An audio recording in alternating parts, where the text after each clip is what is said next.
Samantala, nais naman ng Commission on Elections o COMELEC na obligahin na ang mga kandidato at partido na iparehistro ang kanilang social media accounts sa poll body.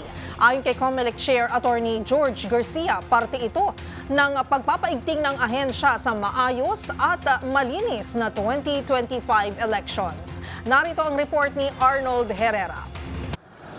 Mas paiigtingin ng Commission on Elections o COMELEC ang pagbabantay sa online space kaugnay ng pagmamandato nito sa mga kandidato at partido na iparehistro ang kanilang social media accounts sa poll body para sa darating na 2025 elections. Sa panayam sa DZRH, ibinida ni COMELEC Chair Attorney George Garcia ang kanilang inihandang framework para sa inisyatibang ito. Maaari po sobrang dami talaga pero hihingi po kami ng tulong sa ating meron po kaming kinreate kasi na task force, KKK, ibig sabihin ng KKK, katarungan, katapatan at katotohanan sa halalan, at dahil dyan itatap din namin ng tulong ng mga Citizens Arm upang mairehistro ang lahat ng mga social media accounts at ma-monitor ang lahat din po na ito.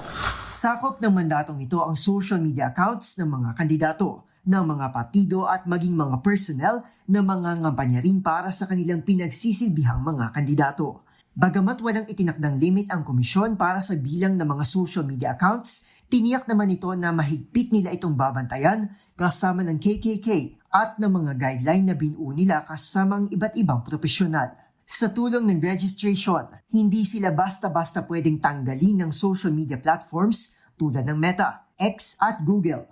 Gayunman, nagbabala rin si Garcia sa mga kandidato at partido na bagamat tinatanggap sa mata ng batas, ay pipiliing gumamit ng negative campaigning bilang bahagi ng kanilang social media strategy. Sir Angel, dapat din alam ng mga kandidato at yung mga magkakampanya para sa mga kandidato na may limitasyon naman yung pag-campaign against a candidate. Halimbawa, kung ang pagtira mo naman sa kandidato ay nakakasira sa kanyang dangal, pagkatao, ay meron po tayong tinatawag na cyber libel, Sir Angel, ngayon, at pwede silang kasuhan ng cyber libel.